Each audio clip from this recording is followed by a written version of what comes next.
चलो बेटा, है ना, कल लास्ट में हम लोगों ने वीबीटी के बारे में स्टार्टिंग जो पॉइंट था वो लिख लिया था कि वीबीटी में आपको जो हाइब्रिडाइजेशन पढ़ने, कोऑर्डिनेशन नंबर के बेसिस पे पढ़ने। कोऑर्डिनेशन नंबर 2 अगर आएगा तो हाइब्रिडाइजेशन फिक्स्ड है, कौन सा होगा, sp3 आया तो sp2, एक ही हाइब्रिडाइजेशन होता है। लेकिन जब कोऑर्डिनेशन नंबर 4, 5 या 6 आएंगे तो उनमें दो दो पॉसिबिलिटीज होंगी। कोऑर्डिनेशन नंबर 4 में एक हाइब्रिडाइजेशन sp3 हो सकता है जो पहले पढ़ रखा है हमने, जिसका ज्योमेट्री टेट्राहेड्रल होगा। लेकिन अगर कोऑर्डिनेशन नंबर 4 में dsp2 हाइब्रिडाइजेशन आया तो एक नई ज्योमेट्री आ जाएगी आपके सामने, स्क्वायर प्लेनर। इसके अलावा अगर हम लोग बात करें तो यहाँ पर D X square Y square orbital participate करेगा, ये बात ध्यान रखिएगा। इसके अलावा कोऑर्डिनेशन नंबर 5 में दो पॉसिबल हाइब्रिडेशन है, sp3d या dsp3, अंदर कर देंगे डी को। ज्योमेट्री दोनों की ट्राइगोनल बाई पिरामिडल रहेगी। और कोऑर्डिनेशन नंबर 6 आया तो या तो sp3d2 होगा या फिर d2 sp3 होगा, दोनों की ज्योमेट्री ऑक्टाहेड्रल होगी। खैर, इसके आगे की अगर बात करें हम लोग, हाँ, तो आपको अब यहाँ पर क्वेश्चन सॉल्व करने जब रहेंगे तो उसमें सबसे पहले जरूरत पड़ेगी बेटा लिगेंड्स की, क्योंकि लिगेंड के बेसिस पे डिसाइड होगा कि कौन सा हाइब्रिडाइजेशन निकल के आएगा, है ना। तो दो तरह के लिगेंड्स को डिवाइड किया गया कैटेगरी में, जिसमें पहला होता है स्ट्रॉन्ग फील्ड लिगेंड और दूसरा क्या होता है, वीक फील्ड लिगेंड। लेकिन एक बात ध्यान रखिएगा, ये जो एसएफएल और डब्ल्यूएफएल अपन लिख रहे हैं, वीबीटी में इसके बारे में कोई मेंशन नहीं है, ये सीएफटी की बात है। लेकिन जब वीबीटी की थ्योरी आई थी तब तक ये बातें पता नहीं थी, वहां सिर्फ हाइब्रिडाइजेशन निकाला गया था, मैग्नेटिक मोमेंट निकाला गया था। तो ये जो हम एसएफएल डब्ल्यूएफएल लिख रहे हैं इसका वीबीटी में मेंशन नहीं है, ये कहां से मिलता है आपको, सीएफटी से। लेकिन जब तक हम इसको मेंशन नहीं करेंगे तब तक हम क्वेश्चन सॉल्व नहीं कर पाएंगे, इसीलिए हम यहाँ पर पहले ही एसएफएल और डब्ल्यूएफएल की बात करते हैं। वरना इनका फुल फॉर्म आपको पता है, strong field ligand, weak field ligand, ये क्रिस्टल फील्ड थ्योरी से मिलते हैं। तो ध्यान रखिएगा, वीबीटी इनके बारे में कोई मेंशन नहीं करता है, ठीक है। आगे बात करते हैं इसमें एसएफएल और डब्ल्यूएफएल कौन होंगे। तो बेटा कार्बन डोनर या नाइट्रोजन डोनर जो लिगेंड्स होते हैं ये जनरली क्या माने जाते हैं बेटा, स्ट्रॉन्ग फील्ड लिगेंड। और ऑक्सीजन डोनर या फिर हेलोजन डोनर जो लिगेंड्स होते हैं ये जनरली क्या माने जाते हैं बेटा, वीक फील्ड लिगेंड। हालांकि एक पूरी सीरीज होती है जिसको बोलते हैं स्पेक्ट्रोकेमिकल सीरीज। उस स्पेक्ट्रोकेमिकल सीरीज में जैसे आप है ना ऑर्गेनिक में आई इफेक्ट का या आर इफेक्ट का, एम इफेक्ट का ऑर्डर वगैरह पढ़ते हैं, प्लस आई माइनस आई वगैरह के, वैसे यहां पर भी एक पूरी सीरीज होती है, एक पूरा ऑर्डर होता है जिसमें बताया जाता है कौन सा लिगेंड स्ट्रॉन्ग है, कौन सा लिगेंड वीक है, कंपैरेटिवली जब भी बात होगी। लेकिन उस सीरीज के बिना भी आप पूरा चैप्टर सॉल्व कर सकते हो। जब वो सीरीज का क्वेश्चन आ जाए कि भाई सीरीज में कौन आगे कौन पीछे, तभी आपको सीरीज की जरूरत पड़ेगी, अदरवाइज आप उस सीरीज के बिना भी क्वेश्चन सॉल्व कर सकते हो। और इसीलिए हम पहले बिना सीरीज के प्रैक्टिस कर रहे हैं, ताकि अगर एग्जाम में सीरीज याद ना आए, भूल भुला जाए, कुछ भी हो जाए, तो भी अपने को कम से कम क्वेश्चन सॉल्व करना आना चाहिए, ठीक है। तो अभी देखिए, उस सीरीज को जब हम लिखेंगे तो आपको पता भी होगा सीओ और सीएन जो होते हैं, है ना, कार्बन डोनर होते हैं, स्ट्रॉन्ग फील्ड लिगेंड होते हैं। नाइट्रोजन डोनर में देखिए आपको एग्जाम्पल जो मिलेंगे मेनली कार्बोनिल मिलेगा, साइनाइड मिलेगा, अमोनिया मिलेगा और इथाइलिन डायमीन मिलेगा। ये सारे जो है ये कार्बन डोनर है। ये भी कार्बन डोनर आ जाए चाहे एनसी आ जाए, नाइट्रोजन डोनर आ जाए, अमोनिया में नाइट्रोजन डोनर, इथाइलिन डायमीन, जिसमें भी इथाइलिन और अमीन आता है, nitrogen will act as a compulsory donor, बता रखा है पहले भी आपको। और ऑक्सीजन डोनर में अगर मैं बात करूं तो वाटर आ जाता है, ऑक्सिलेटो आ जाता है, ऑक्सिलेटो में ऑक्सीजन डोनर था। और हेलोजन डोनर में फ्लोराइड, क्लोराइड, ब्रोमाइड, आयोडाइड आ जाएंगे। ये स्ट्रॉन्ग फील्ड लिगेंड काम करेंगे और ये वीक फील्ड लिगेंड काम करेंगे, ठीक है। अब स्ट्रॉन्ग फील्ड लिगेंड क्या काम करेंगे और वीक फील्ड लिगेंड क्या काम करेंगे उसके ऊपर बात करते हैं, पहले इतना लिखे।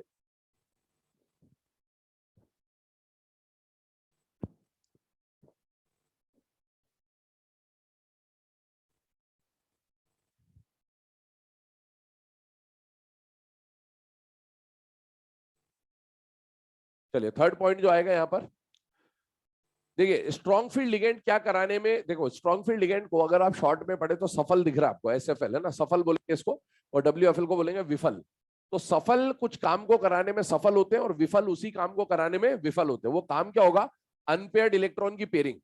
एसएफएल आ रहा है, सफल आ रहा है, वो अनपेयर्ड इलेक्ट्रॉन की पेयरिंग कराने में क्या हो जाएगा, सफल। और डब्ल्यूएफएल मतलब विफल है, तो वो अनपेयर्ड इलेक्ट्रॉन की पेयरिंग कराने में क्या हो जाएगा, विफल। स्टेटमेंट बोल रहा हूं, थर्ड वाला पॉइंट लिखिएगा। एसएफएल में it is capable of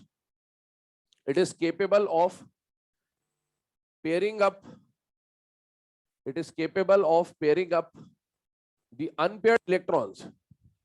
It is capable of pairing up the unpaired electrons of n-1 d subshell, n-1 d subshell, capable of pairing up the unpaired electrons of n-1 d subshell. और weak field ligand में लिखिएगा it is not capable, it is not capable of pairing up, है ना, बाकी पूरा statement वही है, बस इट इज नॉट केपेबल। चलिए, ये तो बात हो गई बेटा एसएफएल क्या कराने में सफल रहेंगे और विफल क्या कराने में विफल रहेंगे। अब इसको हम लोग सॉल्व करके प्रैक्टिस करते हैं क्या क्या करना है इसमें। बेसिकली देखिए, हम स्टार्ट करेंगे सबसे पहले कोऑर्डिनेशन नंबर 6 के साथ। बहुत डिटेल में समझ लेना, कोऑर्डिनेशन नंबर 6 के जो शुरू के 2 केस है उनको काफी इत्मीनान से समझ लेना, क्योंकि आगे फिर वही चीजें बार बार ऑपरेट हो रही होंगी। एक बात समझे, सबसे पहले हम यहाँ पर कोऑर्डिनेशन नंबर 4, 5 और 6 पढ़ेंगे मेनली, और मेनली हम लोग 4 और 6 पढ़ेंगे, ठीक है। 5 का भी एक ही एग्जांपल कराया जाएगा आपको। मेनली एग्जाम में जो क्वेश्चन आता है वो 6 और 4 का आता है, और आइसोमेरिज्म में भी आपको 4 और 6 ही पढ़ना होता है। 6 के 5 एग्जाम्पल में सॉल्व कराऊंगा, जिनमें से 2 एग्जाम्पल तो नॉर्मल एग्जाम्पल होंगे और 3 एग्जाम्पल ऐसे आएंगे जहां पर आप जुगाड़ लगाना सीखेंगे, ठीक है, कि क्या करना होता है कभी आंसर ना आ रहा हो तो। अभी जैसे कोऑर्डिनेशन नंबर 6 आया तो 2 ही पॉसिबल हाइब्रिडाइजेशन है, 2 ही वैलिड हाइब्रिडाइजेशन होते हैं कोऑर्डिनेशन नंबर 6 के, एक sp3d2 और एक d2sp3। अगर सॉल्व करते वक्त इन दोनों में से हाइब्रिडाइजेशन आ गया तब तो ठीक है, और अगर इन दोनों में से आंसर नहीं आ रहा है, मान लो हाइब्रिडाइजेशन कुछ और ही निकल के आ रहा है, जैसे p3d3 आ गया या dsp3d आ गया, ऐसा कुछ अलग आ गया, तो फिर इन केसेस में आपको जुगाड़ लगाना पड़ेगा, और जुगाड़ लगा के उन्हीं दोनों में से आंसर लाना होगा, sp3d2 या d2sp3 में से। वो क्या क्या जुगाड़ होंगे वो देखेंगे अभी थोड़ी देर के बाद। कोऑर्डिनेशन नंबर मैं समझाऊंगा आपको सारे केसेस। कोऑर्डिनेशन नंबर 4 आपके लिए होमवर्क रहेगा, ये बात ध्यान रखिएगा। 4 में भी वैसे ही केसेस बनेंगे, 6 में समझा दूंगा, 4 का 1-2 केस में डिस्कस कर दूंगा, बाकी कुछ केसेस आपको होमवर्क दे दिए जाएंगे। टाइम अलाउज, अगर टाइम बचा तो मैं सारे केस करवा ही दूंगा, वरना हो सकता है लास्ट के 1-2 केस आपको होमवर्क में दे दिए जाए, ठीक है। और इसके अलावा जब हम सीएफटी पढ़ेंगे तो सीएफटी में भी हम हाइब्रिडाइजेशन यही सब चीजें निकाल रहे होंगे, तो फिर मन में यह सवाल बनता है कि सर जब यहां पर भी आप हाइब्रिडाइजेशन वगैरह निकाल रहे होंगे, सीएफटी में भी हाइब्रिडाइजेशन वगैरह निकाल रहे होंगे, तो फिर 2 थ्योरी क्यों पढ़ी? पहली बात तो 2 थ्योरी आपके सिलेबस में इसलिए पढ़ी, सीधी सी बात तो यही है। और दूसरी बात ये कि कोऑर्डिनेशन नंबर 6 हम अभी वीबीटी से सॉल्व कर रहे हैं, लेकिन बाद में जब सीएफटी पढ़ लेंगे तो हम लोग प्रिफर करेंगे सीएफटी को कोऑर्डिनेशन नंबर 6 के लिए। क्यों प्रिफर करेंगे? क्योंकि कोऑर्डिनेशन नंबर 6 के लिए जब आप सीएफटी लगाएंगे तो आपका टाइम सेव हो जाएगा, बस, और कुछ भी रीजन नहीं है, टाइम बचता है सीएफटी को अप्लाई करने पे। तो आप चाहे तो कहीं पे मेंशन कर लेना खोपचे में, for coordination number 6 use CFT, and for other coordination numbers use VBT. For coordination number 6, use CFT, and for other coordination numbers, use VBT. For coordination number 6, use CFT, and for other coordination numbers, use VBT. ठीक है, तो coordination number 6 आएगा तो CFT prefer करेंगे, ऐसा नहीं है कि VBT नहीं लगा सकते, VBT ही लगाएंगे हम आज के लेक्चर में, बट बाद में जब CFT पढ़ेंगे तब बताऊंगा कि यहां से फास्ट CFT में हो रहा होगा, क्योंकि वहां पर सिंपल से फिलिंग करनी होती है, T2G EG में वो आसानी से जल्दी हो जाता है। चलिए आइए ध्यान दीजिएगा, सबसे पहला केस, पहला एग्जांपल जो आपके सामने लिया जा रहा है दैट इज CONH36 Cl3। ये एग्जांपल लिया, प्रोसेस समझते जाना, स्टेप बाय स्टेप समझते जाइएगा। सबसे पहला काम आपको करना होगा, मेटल का ऑक्सीडेशन स्टेट निकालना होगा, और मेटल का क्या निकालना होगा बेटा? Coordination number. हालांकि अभी मैंने लिख दिया कोऑर्डिनेशन नंबर 6 ही पढ़ रहे हैं हम लोग, लेकिन एग्जाम में जब आएगा तो आपको कोऑर्डिनेशन नंबर निकालना पड़ेगा। जैसे ही कोऑर्डिनेशन नंबर 6 मिला, दिमाग में आ जाना चाहिए कि इसके 2 ही पॉसिबल हाइब्रिडाइजेशन होंगे, या तो sp3d2 होगा या d2sp3 होगा, बस 2 में से एक कुछ आएगा, ठीक है। आगे बढ़ते हैं। अब देखिए यहां पर जो सेंट्रल मेटल है वो कौन है बेटा? कोबाल्ट। कोबाल्ट का न्यूट्रल फॉर्म में अगर आप कॉन्फ़िगरेशन लिखते हैं तो आता है आर्गन 4s2 3d7, लेकिन ये 4s2 3d7 ऐसा लिखा हुआ है, इसको मैं रीअरेंज कर रहा हूं शेल के हिसाब से, क्योंकि आपको ये पता होना चाहिए कि जब 3 इलेक्ट्रॉन निकालोगे तो इलेक्ट्रॉन पहले 3d से निकलेगा या 4s से निकलेगा? 4s से, तो इसलिए मैं रीअरेंज कर देता हूं उसको। आप हमेशा रीअरेंज करें, क्योंकि सबसे ज्यादा मिस्टेक बच्चा यहीं पे करता है बेटा, इलेक्ट्रॉन निकालने में गड़बड़ होती है सबसे ज्यादा, ये बात ध्यान रखिएगा। अब आ देखिए, कोबाल्ट पे आ गया +3, कोबाल्ट पे आ गया +3, तो आर्गन 2 इलेक्ट्रॉन कहां से निकल गए? यहां से, 1 इलेक्ट्रॉन यहां से निकल गया, क्या कॉन्फ़िगरेशन आ गया? 3d6। सुनते आइएगा अभी, है ना, 3d6 है। अमोनिया के बारे में हम यहाँ पर लिखेंगे बाद में, पहले यहाँ देखिएगा, इसका डब्बे वाला डायग्राम बना रहे हैं हम लोग। 1 2 3 4 5 ये 3d ऑर्बिटल्स है, ये 4s ऑर्बिटल्स है बेटे, यहां पर आ गया 4p ऑर्बिटल्स, और यहां पर क्या आ गया बेटा? 4d orbitals. अब बात ही आती है कि सर ये दोनों 3d और 4d क्यों बनाए? कल मैंने बोला भी था कि हाइब्रिडाइजेशन में या तो अंदर वाला डी इस्तेमाल होगा या बाहर वाला, आपको पता नहीं, इसलिए हम दोनों को बना के चल रहे हैं। और देखिए यहां पर ये जो ऑर्बिटल है ये n-1 है, ये 3D है, 3 शेल है, और ये कौन सा शेल है बेटा 4, तो ये सारे n है और ये n-1 है। अब इलेक्ट्रॉन दिखेगा 3d6 जो है इसको आप इसमें फिल करिए, तो 1 2 3 4 5 और 6, ये नॉर्मल फिलिंग है जो आप पढ़ते आते हैं अब्बाउ रूल से, ऐसा हुआ। अब एक बात बताइए, क्या n-1d में अनपेयर्ड इलेक्ट्रॉन मेटल के पास है या नहीं है? है। और ये अनपेयर्ड की पेयरिंग होगी या नहीं होगी ये कौन डिसाइड करेगा? लिगेंड। कौन डिसाइड करेगा? लिगेंड। लिगेंड पे ध्यान दीजिए, कौन है बेटा? NH3। NH3 सफल है या विफल है बेटा? सफल। और सफल है तो क्या कराने में सफल होगा? पेयरिंग कराने में सफल होगा। अब अगर ये पेयरिंग कराने में सफल है तो इसका मतलब है इसको उठा के यहां पेयर कर दीजिए, इसको उठा के यहां पेयर कर दीजिए, पेयरिंग करा दीजिए, जितने भी अनपेयर्ड है मैक्सिमम जितनी पेयरिंग हो सकती है वो करवा दीजिए। बाद में बाहर आके ये मत पूछना कि सर इसकी पेयरिंग इससे करानी जरूरी थी क्या, सर इसको इससे पेयर नहीं करा सकते थे। बिल्कुल करा दो, कैसे भी करा दो, पेयरिंग करानी है, ठीक है। हाँ, अब आगे सुने, यहां पर जैसे ही आप पेयरिंग करवाएंगे तो अगला जो स्टेप बनता है, अगला जो डायग्राम बनता है वो कुछ इस तरह से बनेगा। 6 इलेक्ट्रॉन थे, पेयर्ड होने के बाद ऐसे दिखेंगे 1 2 3 4 5 एंड 6, और ये जो 4s है एज इट इज बना दिया, 4p जो है एज इट इज बना दिया, और 4d भी हमने एज इट इज बना दिया।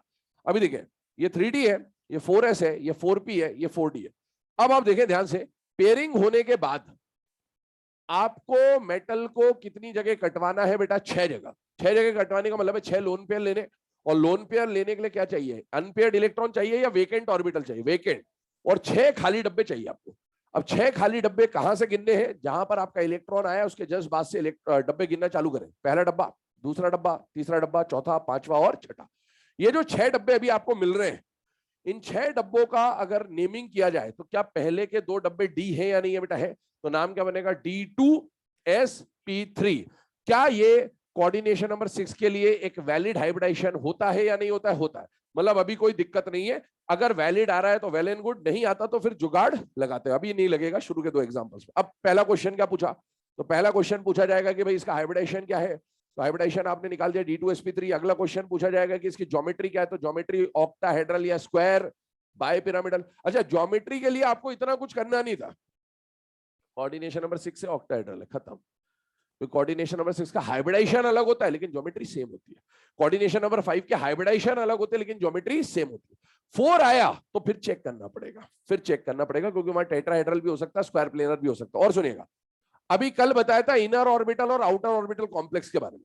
क्या यहां पर जो डी हाइब्रिडाइजेशन में आ रहा है वो n-1 वाला आ रहा है या n वाला आ रहा है? n-1 अंदर वाला डी इस्तेमाल हो रहा है, इसीलिए इसको क्या बोलेंगे? Inner orbital complex. या फिर बताया भी था कि डी अंदर की तरफ लिखा है और डी बाहर की तरफ लिखा है, अंदर की तरफ डी लिखा है मतलब क्या बोलेंगे? Inner orbital complex. और सुनते जाइएगा ध्यान से, एक अगला जो टर्म आता है वो आता है high spin and low spin complex. सुनिएगा ध्यान से, इसका मीनिंग समझ ले क्या होता है। सबसे पहली बात, स्पिन को समझने की कोशिश करते, पूरा फिनोमेना बता देता हूं। इनिशियली जब कोई लिगेंड विगेंड नहीं आया था, ये सब लिगेंड के आने के बाद की कहानी, जब लिगेंड नहीं आया था तो बताइए कोबाल्ट +3 के पास कितने अनपेयर्ड इलेक्ट्रॉन थे? 4। अगर 4 अनपेयर्ड इलेक्ट्रॉन है, ध्यान से देखिएगा, 4 अनपेयर्ड इलेक्ट्रॉन थे, तो 4 अनपेयर्ड का अगर आप स्पिन लें, समेशन स्पिन निकालें इनिशियली, तो आता है 2। Half half half half add हो जाएगा, कितना आ जाएगा? 2। आपको मॉड लेना है ना, प्लस या माइनस से मुझे कोई मतलब नहीं, यहां पर अपने को तो मॉड लेके चलना है। कितना आ गया बेटा? 4 स्पिन ऐड हो गए और कितना वैल्यू आ गया? 2। हाफ हाफ हाफ हाफ 4 बार ऐड हुए 2। लेकिन अब इसमें 2 पॉसिबिलिटीज हो सकती है। ये तो इनिशियल बात थी, लिगेंड आने से या तो पेयरिंग हुई होगी या नहीं हुई होगी। SFL WFL मत सोचना कि SFL आए तो होगा, कई बार कुछ और भी हो सकता है, इसीलिए SFL WFL की बात नहीं कर रहा हूं। लिगेंड आने के बाद 2 चीजें हो सकती है कि या तो पेयरिंग होगी या नहीं होगी। बाय चांस पेयरिंग हुई तो ये इधर चला गया और ये इधर चला गया, बाय चांस पेयरिंग हो गई। तो अब पेयरिंग होने के बाद बताइए फाइनल जो स्पिन आएगा क्या वो 0 हो जाएगा? तो स्पिन बढ़ा या कम हो गया? तो ऐसे स्पिन को क्या बोलेंगे? लो स्पिन कॉम्प्लेक्स। क्या बोलेंगे? लो स्पिन। स्पिन जितना था अगर उससे कम हो गया तो लो स्पिन कॉम्प्लेक्स। और एक चीज ये हो सकती थी कि पेयरिंग ना होती, और पेयरिंग ना होती तो फाइनल जो स्पिन आता वो अभी भी 2 आता। तो जितना इनिशियल होना था अगर उतना ही फाइनल है तो फिर इसको बोलते हैं हाई स्पिन कॉम्प्लेक्स। तो 2 तरह के स्पिन निकलेंगे, लो स्पिन, हाई स्पिन। आपको बार बार स्पिन नहीं निकालना, आप तो सिर्फ इतना देखोगे, अगर एक की भी, सबकी नहीं, एक की भी पेयरिंग हो जाए तो क्या स्पिन में कमी आ जाएगी बेटा? यस। और अगर स्पिन में कमी आ गई तो लो स्पिन, वरना जितने इनिशियली अनपेयर्ड थे फाइनल तक उतने ही अनपेयर्ड हो तो क्या बोलेंगे, हाई स्पिन कॉम्प्लेक्स। इस केस को देखिए, क्या इसमें पेयरिंग हुई या नहीं हुई, हुई, और पेयरिंग हुई तो स्पिन में कमी आ गई, स्पिन में कमी आ गई तो उसको क्या बोल देंगे बेटा, लो स्पिन कॉम्प्लेक्स। अगला क्वेश्चन पूछेगा, नंबर ऑफ अनपेयर्ड इलेक्ट्रॉन्स। क्या नंबर ऑफ अनपेयर्ड इलेक्ट्रॉन, ऊपर वाले से देखेंगे या फाइनल वाले से देखेंगे, फाइनल वाले से कितने अनपेयर्ड इलेक्ट्रॉन दिख रहे हैं, 0। अच्छा, फिर आपको पूछता है म्यू एस, तो ये आ जाएगा 0 बोहर मैग्नेटॉन। म्यू एस का मतलब क्या, एटॉमिक स्ट्रक्चर पढ़ रखा हो आपने, तो म्यू एस को बोलते हैं बेटा स्पिन ओनली मैग्नेटिक मोमेंट। क्या बोलते हैं बेटा, स्पिन ओनली मैग्नेटिक मोमेंट। जिसको नहीं पता है लिख लेना अलग से कहीं पे भी। फॉर्मूला होता है √NN+2, और फॉर्मूला का यूनिट जो आएगा वो आएगा बोहर मैग्नेटॉन। ये म्यू एस का मतलब क्या होता है, spin only magnetic moment. Formula is √NN+2। N का मतलब है नंबर ऑफ अनपेयर्ड इलेक्ट्रॉन, यहां लिखा हुआ है, एन का मतलब है नंबर ऑफ अनपेयर्ड इलेक्ट्रॉन। और सुने, इसके रिजल्ट्स की बात कर लेते हैं क्योंकि ये बार बार आए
चलो बेटा ना यहां पर ध्यान दीजिएगा। नेक्स्ट केस नंबर 3 की बात कर रहे हैं हम लोग, ध्यान सुनिएगा, ध्यान समझिएगा। सबसे पहले CO NH36 और Cl2 आपको दिया गया है ना। अब यहां से जुगाड़ वाले केसेस स्टार्ट होंगे। शुरू के दो तो नॉर्मल केस थे कि हाई स्पिन आया और लो स्पिन आया, मतलब स्ट्रॉन्ग फील्ड लिगेंड आया तो पेयरिंग करा देना, वीक फील्ड लिगेंड आया तो पेयरिंग नहीं कराना है। अभी देखिए CO NH36 Cl2 दिया गया, यहां पर ऑक्सीडेशन स्टेट मेटल की जब आप निकालेंगे तो +2 आ जाएगा और कोऑर्डिनेशन नंबर कितना आ रहा है 6। कोऑर्डिनेशन नंबर 6 आते ही दिमाग में दो बातें आ जानी चाहिए कि या तो हाइब्रिडेशन sp3d2 आना चाहिए या फिर d2sp3 आना चाहिए। इसके अलावा कुछ आया तो आपको कुछ जुगाड़ लगा के उसको क्या करना होगा, इन दोनों में से ही लाना होगा। आइए नेक्स्ट पॉइंट देखिए। कोबाल्ट का कॉन्फ़िगरेशन अगर आप लिखें नॉर्मल फॉर्म में तो 4:2 3d7 है, और +2 अगर आया तो बेटा ये 4:2 के 2 इलेक्ट्रॉन चले गए, बचा क्या 3d7। 3d7 को आप यहां पर फिल करिए तो 1 2 3 4 5 6 और 7 ये आ गया। और जब ये D7 आपने फिल किया तो उसके बाद क्या N-1 D में कुछ अनपेयर्ड इलेक्ट्रॉन दिख रहे हैं तो यस, और वो अनपेयर्ड इलेक्ट्रॉन का पेयरिंग करवाना है या नहीं करवाना है ये कौन डिसाइड करेगा, लिगेंड। अब लिगेंड अगर आप देखें तो कौन है बेटा, NH3। NH3 is a nitrogen donor ligand. कैसा है, सफल है या विफल है बेटा, सफल। अगर सफल लिगेंड है तो क्या कराने में सफल है बेटा, पेयरिंग। अब देखो कितने अनपेयर्ड है, 3। आप कितनी भी कोशिश कर ले एक की पेयरिंग हो पाएगी, है ना, मतलब एक पेयरिंग हो पाएगी तो आप इसको इससे पेयर करा दें, इसको इससे पेयर करा दें, कोई फर्क नहीं पड़ता। पेयरिंग होने के बाद का सिनेरियो क्या दिखेगा, समझना भी ध्यान से। ऐसा कुछ आएगा, पेयरिंग होने के बाद 7 में से 6 इलेक्ट्रॉन तो पेयर्ड दिखेंगे, एक अनपेयर्ड इलेक्ट्रॉन आपको दिखेगा ही दिखेगा।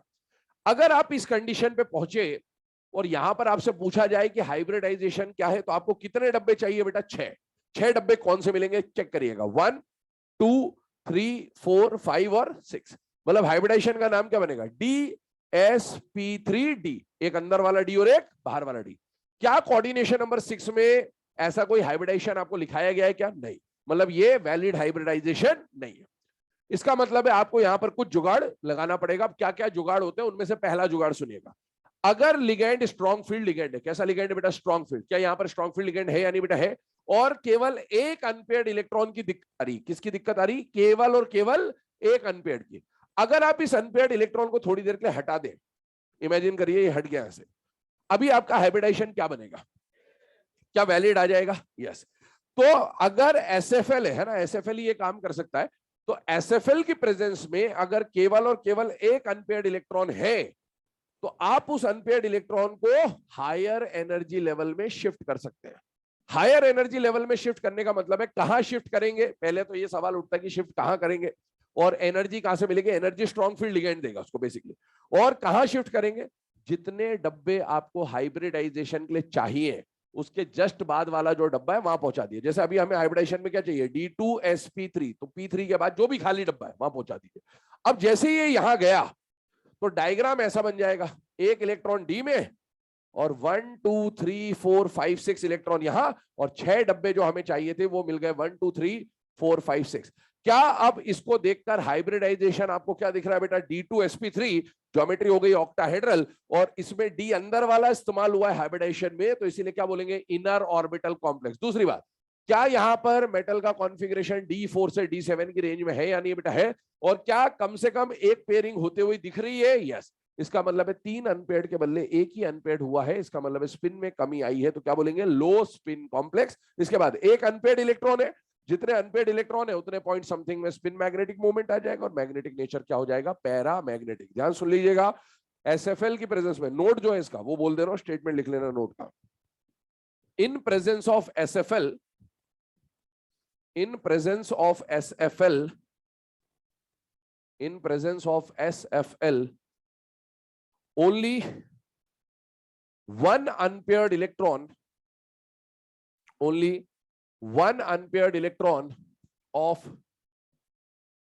N-1 D subshell, only one unpaired electron of N-1 D subshell can be shifted to higher energy level, can be shifted to higher energy level.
चलो बेटा ना, अब यहाँ पर फोकस करिएगा।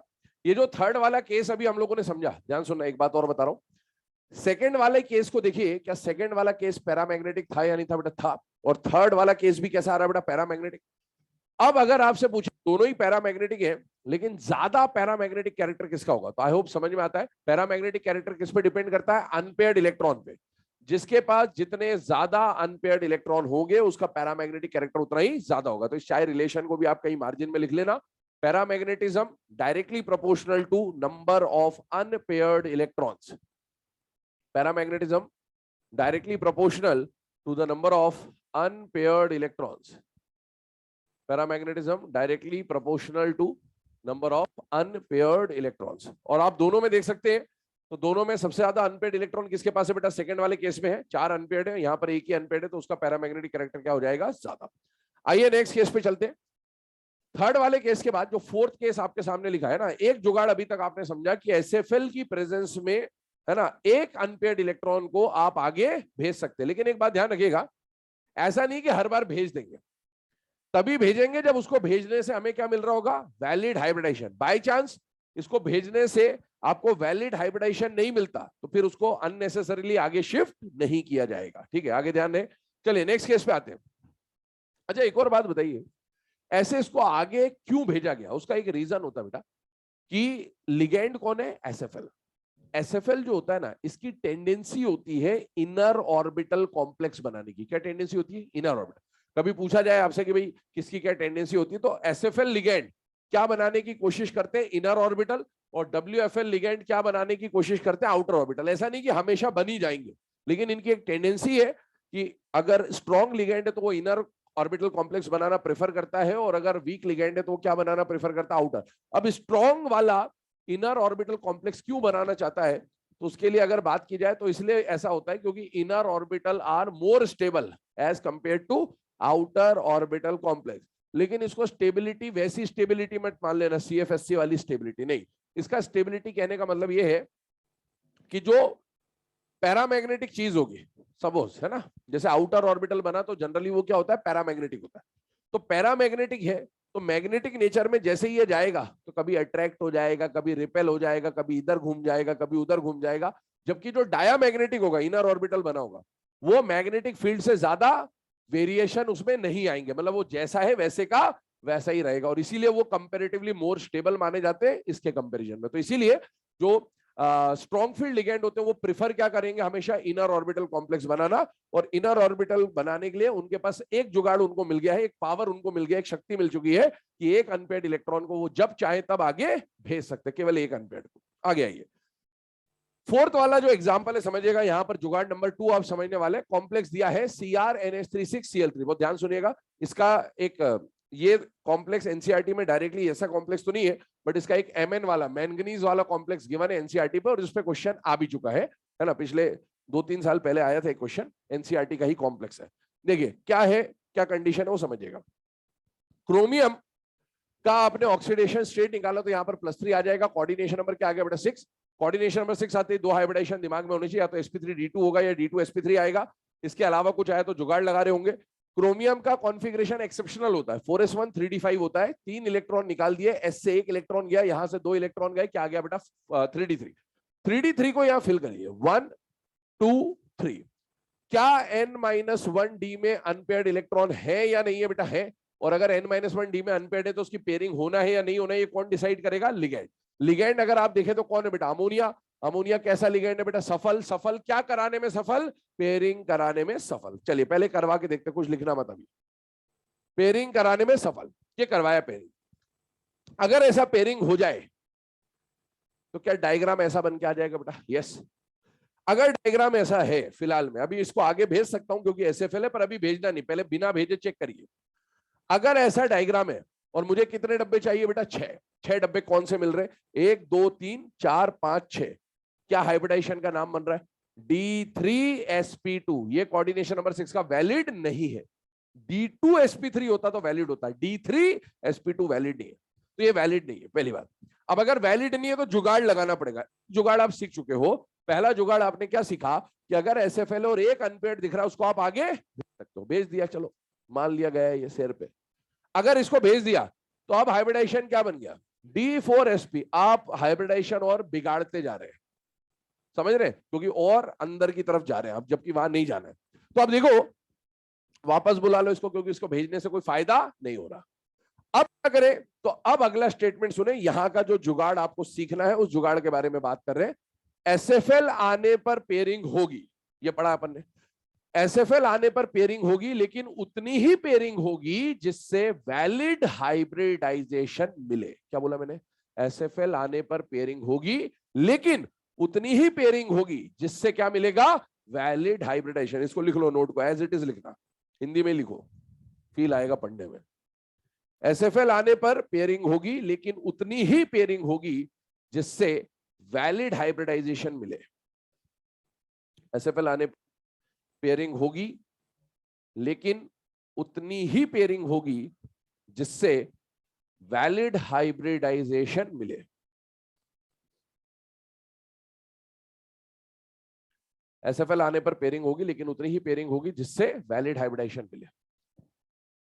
चलिए अब सुनिएगा इस मीनिंग को, इसको समझिएगा, ये स्टेटमेंट कहना क्या चाह रहा है।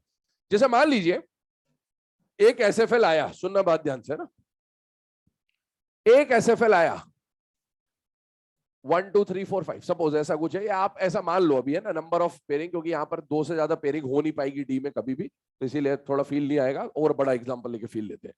अगर मान लो एसएफएल आया और एक पेयरिंग कराने का मतलब है 2 अनपेड की पेयरिंग, इसको बोलेंगे एक पेयरिंग हुई है ना।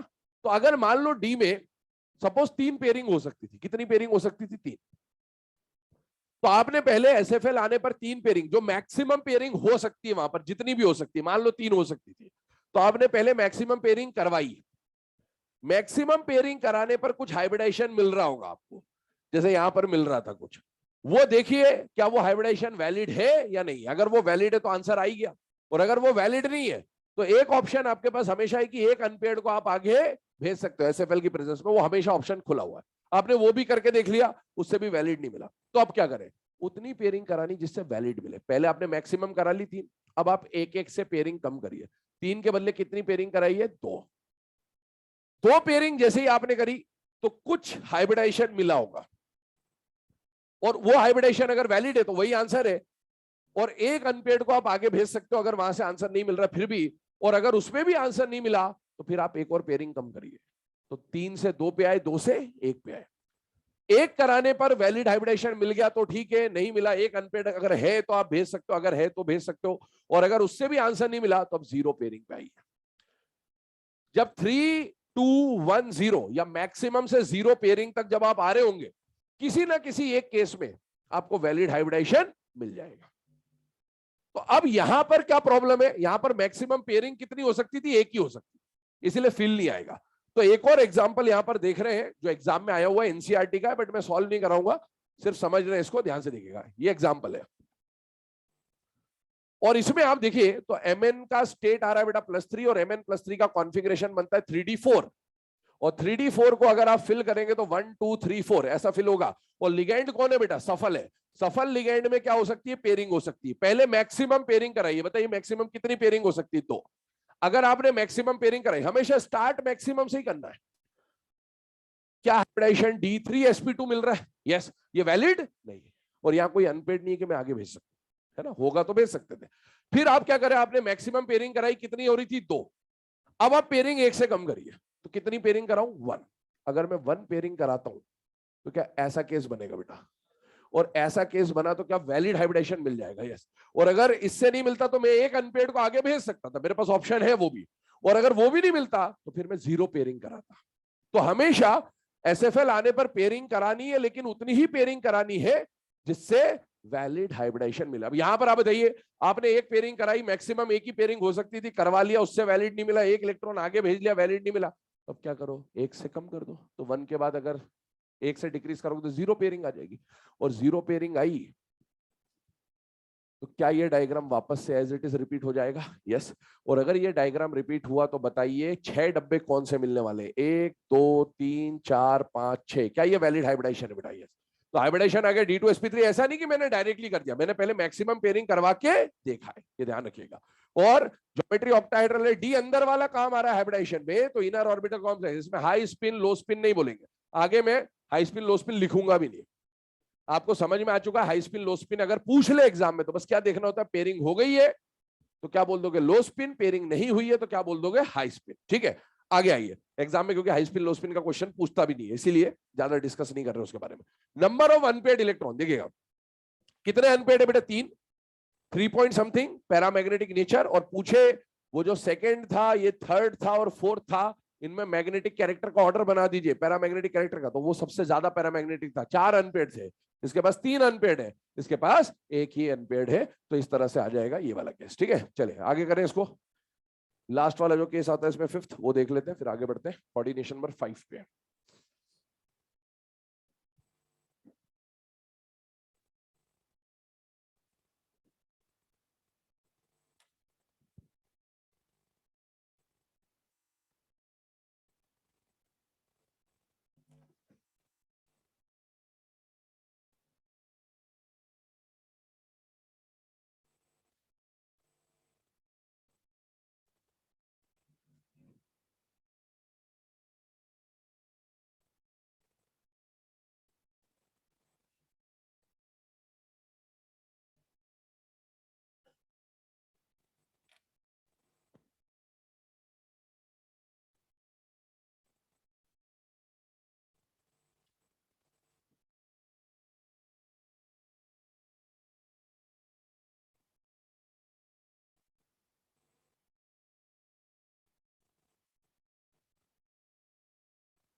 चले बेटा, अब ये 4th वाला एग्जांपल हो जाने के बाद कोऑर्डिनेशन नंबर 6 के लास्ट एग्जांपल पे आ रहे हैं, एग्जांपल नंबर 5, और नाम ऑलरेडी आपके सामने लिखा हुआ है, इस कॉम्प्लेक्स को क्या बोला जाएगा बेटा, ब्राउन रिंग कॉम्प्लेक्स। बहुत ध्यान सुनना, ध्यान समझना। इस वाले केस में आपके सामने 2 जुगाड़ आने वाले बेसिकली, है ना, 2 जुगाड़ तो हम सीख चुके, और 2 और जुगाड़ जो हो सकते हैं वो आपके सामने आने वाले, और इसको फिर हम कोऑर्डिनेशन नंबर 4 में या 5 में भी एक एग्जांपल जो है वहां पर इसको अप्लाई कर रहे होंगे, जो जितने भी जुगाड़ हम लोगों ने सीखे। सुनने ध्यान से। सबसे पहली बात, कोऑर्डिनेशन नंबर 6 का ये जो लास्ट एग्जांपल है FeH2O5NO+, समझना इसमें क्या क्या जुगाड़ आने वाले हैं, 2 केसेस आएंगे, पहले इसको सॉल्व कर रहे हैं। आयरन का ऑक्सीडेशन स्टेट निकालना है। मैंने बोला था कि आपके सिलेबस में NO+ केवल 2 जगह काम में आएगा, एक तो सोडियम नाइट्रोप्रोसाइड कल पढ़ा था, और एक ब्राउन रिंग कॉम्प्लेक्स, दोनों का डब्बा लगभग एक जैसा दिखता है। वहां पर था FeCN5NO और यहां पर है FeH2O5NO। वहां पर चार्ज को बैलेंस करने के लिए बाहर था सोडियम, और यहां पर चार्ज को बैलेंस करने के लिए बाहर होगा सल्फेट। क्या होगा बेटा, सल्फेट। तो ये चार्ज बैलेंस होगा। अब आप इसमें ऑक्सीडेशन स्टेट निकालिए, इसमें -2 है, ये न्यूट्रल है, इस पे +1 है, तो आयरन पे क्या आ जाएगा बेटा, +1 आ जाएगा। और आप जानते भी होंगे कि ये बहुत अनस्टेबल होता है। टेस्ट हम लोग लास्ट में पढ़ेंगे चैप्टर में, तो अभी टेस्ट वेस्ट की बात नहीं कर रहा हूं, अभी सिर्फ कॉम्प्लेक्स समझ रहे हैं हम लोग। ऑक्सीडेशन स्टेट +1 है, कोऑर्डिनेशन नंबर कितना आ गया, 6। कोऑर्डिनेशन नंबर 6 आते ही दिमाग में 2 बातें आ जानी चाहिए कि या तो हाइब्रिडेशन sp3d2 होगा या d2sp3 होगा। नहीं हुआ तो जुगाड़ लगाएंगे। 2 जुगाड़ आप पढ़ चुके हैं, और दोनों जुगाड़ SFL की प्रेजेंस में। दोनों जुगाड़ जो अभी तक आपने सीखे हैं वो SFL की प्रेजेंस में, कि अगर SFL आया और एक अनपेड बच रहा है तो आगे भेज सकते हो जरूरत पड़ने पर, और या फिर SFL आने पर उतनी ही पेयरिंग कराओगे जिससे क्या मिलेगा, वैलिड हाइब्रिडाइजेशन। पहले मैक्सिमम पेयरिंग करानी है, फिर धीरे धीरे कम करते जाना है, ये पढ़ चुका है। अब आइए नेक्स्ट पॉइंट पर। आयरन का कॉन्फ़िगरेशन बनेगा 4s2 3d6 और +1 है तो बचेगा 3d6 4s1। क्या आपको यहाँ पर 4s1 में एक इलेक्ट्रॉन दिख रहा है बेटे? क्या यहाँ 4s2 में भी एक इलेक्ट्रॉन दिख रहा है बेटा? है ना, ये तब की बात है जब ऑक्सीडेशन स्टेट 0 निकल रहा है। तो सब कुछ इलेक्ट्रॉन निकालने के बाद भी अगर एस में इलेक्ट्रॉन बच गया तो बेटा फिर बिना एस खाली कराए हाइब्रिडाइजेशन नहीं हो सकता। हाइब्रिडाइजेशन के लिए एस का डब्बा हमेशा खाली होना ही चाहिए। क्यों होना चाहिए? रीजन समझिए। कोई सा भी हाइब्रिडेशन याद करिए, कोऑर्डिनेशन केमिस्ट्री के रिस्पेक्ट में बात कर रहा हूं। sp s तो काम में आएगा, sp2 s काम में आएगा, sp3 हो चाहे dsp2 हो s काम में आएगा। कोई सा भी हाइब्रिडेशन देख लीजिए जो कल हमने लिखे हैं, हर हाइब्रिडेशन में s काम में आएगा। और कोऑर्डिनेशन केमिस्ट्री के हिसाब से अगर हाइब्रिडेशन में s को लाना है तो डब्बा खाली होना चाहिए। यहां s खाली नहीं है, और s खाली है या नहीं वो यही दिख जाएगा आपको। तो अगर s में इलेक्ट्रॉन है तो s का इलेक्ट्रॉन आपको खाली करना ही पड़ेगा, तभी हाइब्रिडाइजेशन होगा। और s का इलेक्ट्रॉन जब भी खाली होगा, जैसे यहां पर हमने पढ़ा था कि SFL आने पर एक इलेक्ट्रॉन आगे चला जाता है अनपेड, s का इलेक्ट्रॉन आगे नहीं जाता, हमेशा पीछे जाएगा। बैक शिफ्ट होता है s इलेक्ट्रॉन। क्या होता है? Back shift. सुनना, अब इसको अप्लाई करके देखते हैं। पहले यहां पर 4s1 3d6 है, पहले फिल कर दे रहा हूं। 1 2 3 4 5 6, ये 3d6 है और ये 4s1 है। अब अगर मैं यहां पर लिगेंड के हिसाब से सोचूं, देखिएगा ध्यान से 2 मिनट के। पहली बात, यहां पर लिगेंड भी 2 टाइप के आ रहे हैं, देखिएगा ध्यान से ना। अभी तक जो 4 एग्जांपल आपने पढ़े उन सब में वो सारे होमोलेप्टिक कॉम्प्लेक्स थे। कैसे कॉम्प्लेक्स थे? होमोलेप्टिक, एक ही टाइप का लिगेंड था, तो चाहे वो SFL रहा हो चाहे वो WFL रहा हो, सॉल्व कर दिया। अब यहां पर कितने टाइप के लिगेंड आ रहे हैं? 2। मतलब ये होमोलेप्टिक या हेट्रोलेप्टिक? हेट्रो। अब हेट्रो में क्या होगा? सुनना, हेट्रो में 3 केस आएंगे, समझते जाना ध्यान से। अगर मेटल के साथ 2 टाइप के लिगेंड है मान लीजिए, तो पॉसिबिलिटी क्या बनती है कि लिगेंड 1 SFL हो और लिगेंड 2 भी SFL हो। एक ये पॉसिबिलिटी बनती है। अगर ऐसा है कि दोनों SFL है तो किसके हिसाब से सॉल्व कर दोगे? SFL के हिसाब से। ऐसा हो सकता है कि दोनों लिगेंड WFL हो, तो आप किसके हिसाब से सॉल्व कर दोगे? WFL के हिसाब से। और ऐसा भी हो सकता है कि एक SFL आ जाए और एक WFL आ जाए। अब फिर 3 केस बन सकते हैं कि अब हो सकता है इसकी क्वांटिटी ज्यादा हो और इसकी क्वांटिटी कम हो, तो किसके हिसाब से सॉल्व हो जाएगा? जिसकी क्वांटिटी ज्यादा, जिसकी लाठी उसकी भैंस, वो वाली कहानी है।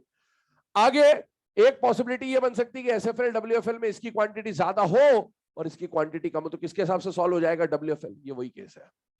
यहां पर H2O है 5 और NO है 1। ये जो H2O है इसमें वाटर डोनर है, ये WFL की तरह ऑक्सीजन डोनर है, और ये नाइट्रोजन डोनर है, ये किसकी तरह काम करता है? SFL। ये कितने हैं बेटा? 5। और ये कितना है बेटा? 1।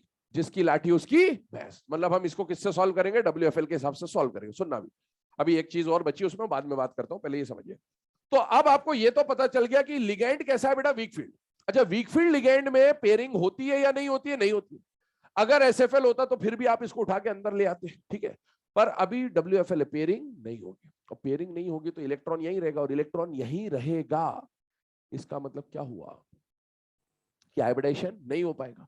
और हाइब्रिडेशन नहीं होगा तो क्या हाइब्रिडेशन के लिए एस का डब्बा खाली करवाना है या नहीं करवाना है? करवाना।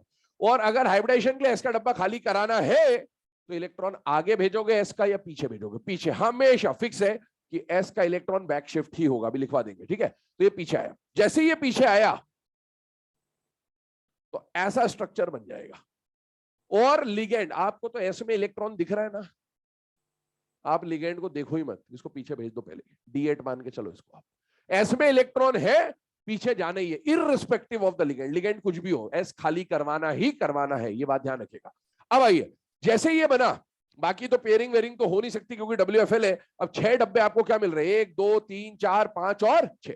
क्या हाइब्रिडेशन sp3d2 आ जाएगा? यस। ज्योमेट्री क्या हो जाएगी? ऑक्टाहेड्रल। डी वाला जो काम आया वो बाहर वाला काम आया, तो आउटर ऑर्बिटल कॉम्प्लेक्स। क्या ये D1 से D7 वाला केस है या नहीं है बेटा? है। इसका मतलब इसमें हाई स्पिन लो स्पिन बता सकते हैं। क्या एक भी पेयरिंग हुई है या नहीं हुई है? हुई है। इसका मतलब लो स्पिन कॉम्प्लेक्स कहलाएगा। 3 अनपेड है, 3 point something para magnetic nature. अब सुने, ये तो मैंने इसी कंडीशन बताई। पहला जुगाड़ इसमें जो आपने सीखा वो क्या? जिसकी लाठी उसकी भैंस। तो आप अपने हिसाब से लिख लेंगे, जिसकी क्वांटिटी ज्यादा है वो डोमिनेट कर रहा होगा, ये दिखा दिया यहाँ पर। दूसरा एस वाला जो पॉइंट है कि एस का डब्बा खाली होना चाहिए, वो लिखवा दे रहा हूं, लिख लीजिएगा, नोट बना के साइड में लिखिएगा। For hybridization,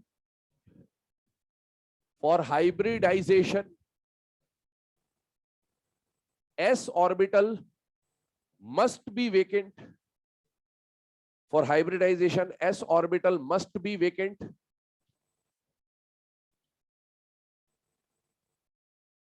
Full stop. आगे लिखे. But if it contains any electron, then the electron is always shifted backwards. But if it contains any electron, then the electron is always shifted backwards. Bracket में लिख लेना s electron transfer. इसको s electron transfer या s electron transference भी बोलते हैं. तो s electron transfer लिख ले आप इसको. अब वो चाहे s में एक इलेक्ट्रॉन हो चाहे दो हो, दो ही आ सकते हैं मैक्सिमम. आपको उसको हटाना ही है क्योंकि s का डब्बा हाइब्रिडेशन के खाली चाहिए ही चाहिए. सुनिएगा, अब तीसरे केस की मैं बात कर रहा था, इसको समझ लेना ध्यान से. मैंने बोला अगर हेट्रोलेप्टिक कॉम्प्लेक्स है तो दो पॉसिबिलिटी बन सकती है. दोनों लिगेंड एसएफएल आ जाए तो एसएफएल के हिसाब से सॉल्व कर दिया. दोनों डब्ल्यूएफएल आ जाए, डब्ल्यूएफएल के हिसाब से सॉल्व कर दिया.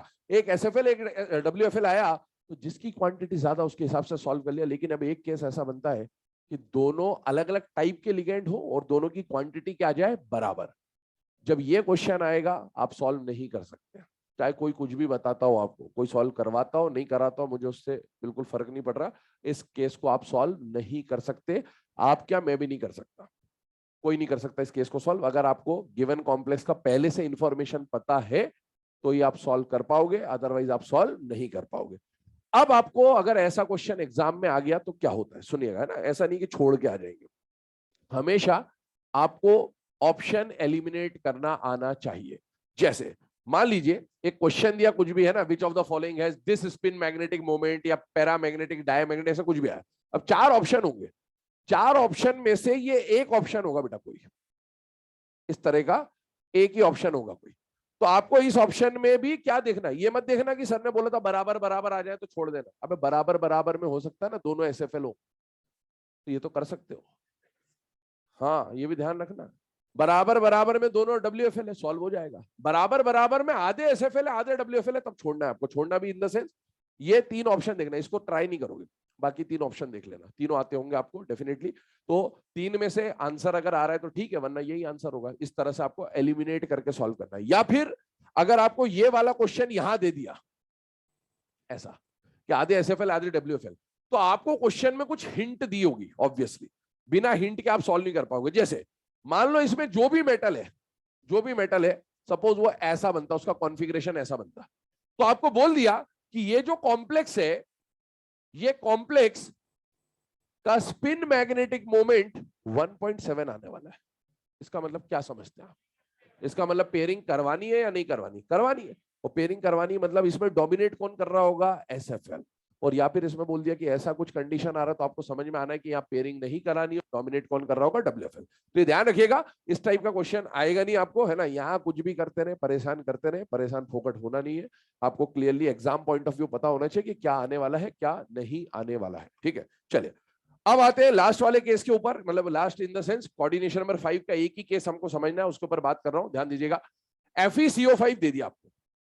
सबसे पहले ऑक्सीडेशन स्टेट निकाला, आयरन का 0 यहां पर. और कोऑर्डिनेशन नंबर क्या आ गया बेटा? 5. कोऑर्डिनेशन नंबर 5 में दो पॉसिबल हाइब्रिडाइजेशन होते हैं, या तो sp3d होगा या d अंदर कर दे तो dsp3 होगा. दोनों में से कोई आंसर आ गया तो ठीक है, वरना आपको जुगाड़ लगाना पड़ेगा. जुगाड़ क्या क्या हो सकते हैं आपने सीख लिया है. पहला जुगाड़, अगर लिगेंड एसएफएल है तो आप एक अनपेयर्ड को आगे भेज सकते हो. दूसरा जुगाड़, एसएफएल आने पर उतनी ही पेयरिंग करानी है जिससे वैलिड हाइब्रिडाइजेशन मिले. तीसरा जुगाड़, लिगेंड के हिसाब से अगर हेट्रोलेप्टिक आता है, वैसे हेट्रो आएगा नहीं आपको, बस ब्राउन रिंग है, बाकी काम नहीं आते. तो हेट्रो अगर आया तो जिसकी लाठी उसकी भैंस. और लास्ट मैंने क्या बोला कि अगर एस में इलेक्ट्रॉन है तो एस का electron irrespective of the ligand हमेशा क्या होगा? बैक शिफ्ट होगा. इधर देखिए, इसमें ऑक्सीडेशन स्टेट 0 है तो कॉन्फ़िगरेशन तो एज इट इज रहेगी. वो कॉन्फ़िगरेशन एज इट इज रही तो क्या एस में इलेक्ट्रॉन दिख रहा है या नहीं दिख रहा है? बेटा दिख रहा है. और एस का इलेक्ट्रॉन आगे जाएगा पीछे जाएगा? पीछे. पहले आप देखिए, ये हमने बना दिया, इस एस के इलेक्ट्रॉन को बैक शिफ्ट कर दे रहा हूं मैं, लिगेंड के बिना लिगेंड देखे ही आप इसको शिफ्ट कर सकते हो क्योंकि ये तो खाली करना है. अब बताइए लिगेंड क्या सफल है या विफल है? बेटा सफल. तो ये जो दो अनपेयर्ड है क्या इनकी भी पेयरिंग हो जाएगी? यस. और जैसे ये पेयरिंग हुई तो डी में टोटल कितने इलेक्ट्रॉन हो जाएंगे? 8। और एसएफएल में अगर 8 की पेयरिंग कराओ तो 1 2 3 4 5 6 7 8 ये बनेगा। और आपको कितने डब्बे चाहिए बेटा? 5 चाहिए इस बार, ध्यान रखिएगा। 1 2 3 4 5, ये 5 डब्बे जो आपको मिल रहे हैं, क्या ये DsP3 मिल रहा है या नहीं मिल रहा? मिल रहा है। कोऑर्डिनेशन नंबर 5 में क्या ये वैलिड हाइब्रिडेशन होता है? यस। ज्योमेट्री ट्राइगोनल बायपिरामिडल होगी। अंदर वाला डी काम आ रहा है इसलिए इनर ऑर्बिटल कॉम्प्लेक्स होगा। अनपेड इलेक्ट्रॉन जीरो है, स्पिन मैग्नेटिक मूवमेंट जीरो है, और मैग्नेटिक नेचर क्या हो जाएगा? Dia magnetic. चलिए स्टार्ट करते हैं कोऑर्डिनेशन नंबर 4।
चलिए बेटा, कोऑर्डिनेशन नंबर 5 के बाद अगर हम लोग बात करें नेक्स्ट, तो कोऑर्डिनेशन नंबर 4 आ रहा है। कोऑर्डिनेशन नंबर 4 में भी 5 एग्जांपल सॉल्व करेंगे, जिनमें 3 एग्जांपल आपके सामने लिखे हुए हैं। ये जो 3 एग्जांपल्स अभी फिलहाल में आपके सामने लिखे, इन तीनों पे जितने भी स्टार आप लगा सकते हैं लगा ले। पूरे वीबीटी में हाइब्रिडाइजेशन के जो भी क्वेश्चंस आपको दिए, उनमें सबसे ज्यादा बार अगर एग्जाम में कोई क्वेश्चन पूछा गया है तो ये तीनों ही क्वेश्चन है। और जनरली ये तीनों साथ में भी दे देता बहुत बार, कि तीनों का रिस्पेक्टिवली क्या क्या हाइब्रिडाइजेशन होगा, क्या ज्योमेट्री होगा, इस तरह का क्वेश्चन बहुत बार एग्जाम में आया हुआ है। इसीलिए ये तीनों बिल्कुल आपको अच्छी तरीके से आने चाहिए। अब आप खुद ट्राई करिए इसे, क्योंकि बाद में जाके मैंने बोला कोऑर्डिनेशन नंबर 6 को तो हम किससे सॉल्व कर लेंगे, सीएफटी से, लेकिन कोऑर्डिनेशन नंबर 4 के लिए आप बाद में भी क्या यूज करेंगे, वीबीटी ही यूज करेंगे। इसलिए समझते हुए चलिएगा, देखिएगा ध्यान से और खुद इमेजिन करते जाइए। NiCO4 आया, सबसे पहला काम आप क्या करेंगे बेटा, ऑक्सीडेशन स्टेट निकालेंगे। NiCN4 आया, ऑक्सीडेशन स्टेट निकलेगा +2, और NiCl4 आया -2 ओवरऑल है, तो निकल पे क्या स्टेट आ जाएगा +2। कोऑर्डिनेशन नंबर दिख रहा है, एक CO एक जगह काटेगा तो 4 CO 4 जगह, ये भी 4 और ये भी 4, सबका कोऑर्डिनेशन नंबर क्या आ गया 4। कोऑर्डिनेशन नंबर 4 अगर आया तो दो ही पॉसिबल हाइब्रिडेशन है, या तो sp3 होगा या DsP2 होगा। इसके अलावा कुछ हुआ तो जुगाड़ लगाना होगा, जुगाड़ आप सारे सीख चुके हैं। आगे देखिए, निकल पे क्योंकि 0 चार्ज है तो इसका जो ग्राउंड स्टेट का कॉन्फ़िगरेशन होता है वही वैलिड रहेगा, है ना। सॉरी मैंने +2 लिख दिया शायद, कोई बात नहीं, हटा देते हैं, ये लो बस। देखिए हाँ, निकल पे यहाँ सिली मिस्टेक नहीं है। चलो, निकल का जो ऑक्सीडेशन स्टेट है वो 0 है, और आप देखें यहाँ पर तो 3d8 4s2 आ रहा है, ठीक है। यहां पर आप देखें तो निकल पे +2 चार्ज आ रहा है, +2 चार्ज आ रहा है, मतलब 4s2 के 2 इलेक्ट्रॉन निकल गए, बचेगा क्या बेटा d8, और यहां पर भी क्या बचेगा बेटा d8। अब आप देखिए क्या यहां पर s का इलेक्ट्रॉन बच रहा है या नहीं बच रहा है बेटा, बच रहा है। अगर s का इलेक्ट्रॉन बच रहा है तो आपको खुद समझ में आ जाना चाहिए कि उसको कहां करना है बेटा, बैक शिफ्ट करना है। और बैक शिफ्ट करेंगे तो s का electron irrespective of the ligand, ligand से कोई मतलब नहीं है, ये इलेक्ट्रॉन पीछे चले जाएगा। जब ये इलेक्ट्रॉन पीछे चले जाएगा तो आपको यहां पर 1 2 3 4 5 6 7 8 9 एंड 10 इलेक्ट्रॉन ऐसे मिल जाएंगे। जैसे ही 10 इलेक्ट्रॉन आया, आपको 4 डब्बे खाली चाहिए थे, क्योंकि हाइब्रिडाइजेशन कोऑर्डिनेशन नंबर 4 है, तो 1 2 3 4 खाली मिलेगा, हाइब्रिडाइजेशन हो जाएगा sp3। sp3 की geometry tetrahedral, unpaired 0, spin magnetic moment 0, और मैग्नेटिक नेचर कैसा हो जाएगा, डाया मैग्नेटिक। लेकिन यहां पर आइए, इस वाले केस में d8 है, इस वाले केस में भी d8 है, दोनों को फिल कर देते हैं पहले। 1 2 3 4 5 6 7 8, यहां पर भी 1 2 3 4 5 6 7 और 8। अब n-1d में 2 अनपेड है, n-1d में 2 अनपेड है, लेकिन इसकी पेयरिंग होनी है या नहीं होनी कौन डिसाइड करेगा, लिगेंड। लिगेंड यहां पर कौन है बेटा, सफल, यहां पर कौन है बेटा, विफल। सफल क्या कराने में सफल हो जाएगा बेटा, पेयरिंग कराने में सफल, इसको उठा के यहां रख दिया। और विफल क्या कराने में विफल है बेटा, पेयरिंग कराने में विफल है। अब यहां जब पेयरिंग होगी तो 1 2 3 4 5 6 7 8 ऐसा कहानी बनेगा। और कितने खाली डब्बे चाहिए आपको, 4। 4 खाली डब्बे कौन से मिलेंगे, 1 2 3 और 4। अगर इन चारों को आप देखेंगे तो हाइब्रिडाइजेशन कौन सा बन रहा है बेटा, DsP2। ये भी वैलिड है कोऑर्डिनेशन नंबर 4 के लिए। स्क्वायर प्लेनर, अनपेयर्ड इलेक्ट्रॉन 0 है, spin magnetic moment 0, Bohr magnetron और डायमैग्नेटिक होगा। जबकि यहां पर पेयरिंग नहीं हो रही, वो पेयरिंग नहीं हुई है, तो क्या यहाँ पर 2 अनपेयर्ड इलेक्ट्रॉन मिलेंगे या नहीं मिलेंगे बेटा, मिलेंगे। और अगर 2 अनपेयर्ड हैं तो स्पिन मैग्नेटिक 2.8, पैरामैग्नेटिक होगा। और 4 खाली डब्बे जो आपको मिलने वाले हैं, 1 2 3 4, और ये 4 जो खाली डब्बे मिल रहे हैं, ये कौन सा हाइब्रिडाइजेशन बना रहे बेटा, sp3, जो कि वैलिड है, और ज्योमेट्री क्या हो जाएगी, टेट्राहेड्रल। अब ये सारे केसेस हो जाने के बाद 2 और केसेस है इसमें। एक हमने अमोनिया की प्रॉपर्टीज में स्विट्जर सॉल्ट के बारे में बात करी थी, क्यूप्रा अमोनियम, वो अभी लिख रहा हूं तो उसके ऊपर बात करते हैं।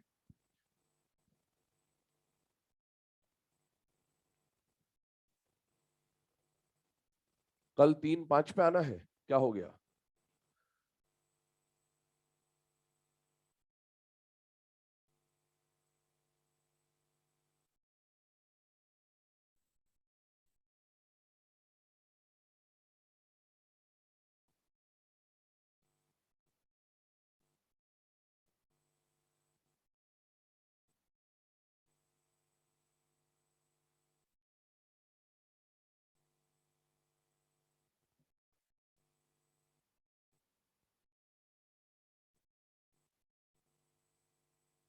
चलो कल तुम्हारी 3-5 से क्लास है ना। चलो इधर ध्यान दो, यहां पर ये जो 3 केसेस हैं, अब इसके बाद एक क्यूप्रा अमोनियम आयन पे मैंने बोला डिस्कशन करेंगे। तो क्यूप्रा अमोनियम आयन का फॉर्मूला है ना CuNH3 4, और इस पे आ जाता है बेटा +2, या फिर सल्फेट अगर दे देगा तो पूरा है ना क्यूप्रा अमोनियम सल्फेट बन जाएगा, और ऐसा दिया तो इसको क्या बोलेंगे, क्यूप्रा अमोनियम आयन, या फिर क्या बोलेंगे बेटा, स्विट्जर आयन बोल देंगे। अब इसमें अगर हम ऑक्सीडेशन स्टेट निकाले कॉपर की तो +2 आ जाएगी, और कोऑर्डिनेशन नंबर निकाले तो 4 आ जाता है। यहां पर कॉपर पे +2 चार्ज है तो इसका कॉन्फ़िगरेशन बनेगा बेटा 3d9, 3d9, और लिगेंड जो है that is ammonia, ammonia is a strong field ligand.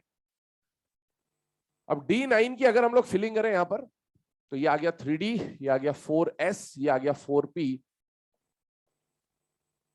3d9 को अगर आप फिल करते हैं इसके अंदर 1 2 3 4 5 6 7 8 एंड 9, ध्यान से देखना 2 मिनट ले। ये वाला जो केस आ रहा है यहां पर, अगर आप 4 खाली डब्बे देखते हैं बेटा, तो 4 खाली डब्बे फिलहाल में आपको कौन से दिख रहे हैं, sp3। लेकिन sp3 अभी आप चेक नहीं करोगे, क्योंकि लिगेंड कौन है बेटा, सफल। सुनो मेरी बात, सफल है। सफल में आप क्या करवा सकते हैं, पेयरिंग, पर पेयरिंग हो नहीं सकती क्योंकि एक ही अनपेड था, और एक ही अनपेड है तो पेयरिंग नहीं होगा। पेयरिंग नहीं होगी तो क्या, मैं आपको पहले बोल चुका हूं, एसएफएल की टेंडेंसी इनर ऑर्बिटल कॉम्प्लेक्स बनाने की होती है। कौन सा, इनर वाला। अगर क्या एसएफएल के पास जुगाड़ में से कोई एक ऐसा पावर है कि अनपेड वाला है, और अगर इस अनपेड को मैं भेज दूं बाहर थोड़ी देर के लिए, तो 4 खाली डब्बे कौन से मिलेंगे, DsP2, 4 डब्बे।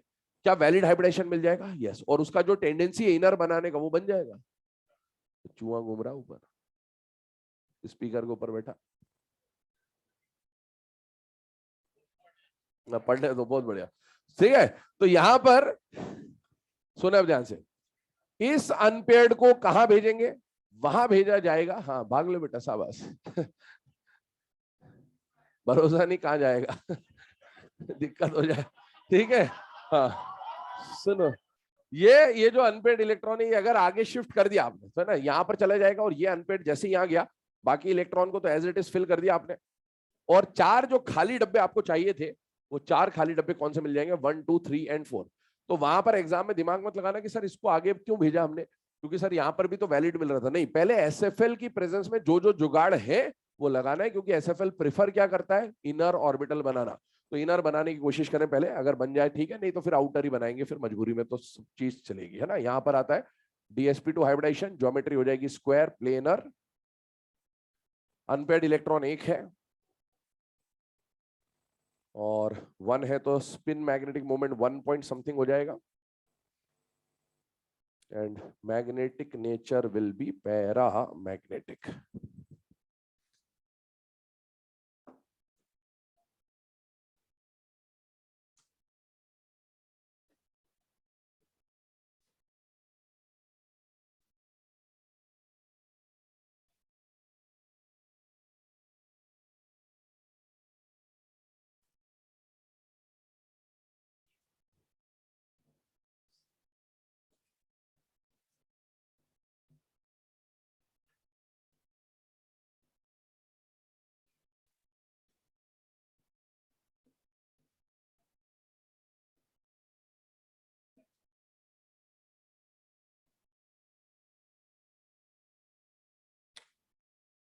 क्या हो गया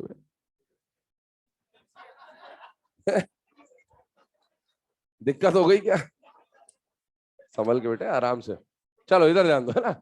अब इसके बाद एक ये क्वेश्चन नंबर 5 जो आपके सामने, ये आपको होमवर्क दिया जा रहा है, इसको ट्राई कर लेना। यहाँ पर सिंपल सा sp3 हाइब्रिडेशन बनेगा, क्यों बनेगा देख सकते हैं, जिंक +2 है, 3d10 है, लिगेंड से कोई फर्क नहीं पड़ेगा इसको, वैसे भी d10 है मतलब पेयर्ड है। और जब 4 5 और 6 के तो हमने केसेस देख लिए, कोऑर्डिनेशन नंबर 2 या 3 आए उसमें कुछ भी चेक करना ही है आपको। कोऑर्डिनेशन नंबर 2 आया तो sp ही होगा, फिक्स है, क्योंकि इसमें 2 तरह के हाइब्रिडेशन नहीं होते। कोऑर्डिनेशन नंबर 3 आए बाई चांस तो sp2 ही होगा, ठीक है। तो यहां तक नोट कर लें, इसके आगे का डिस्कशन कल स्टार्ट करेंगे, CFT।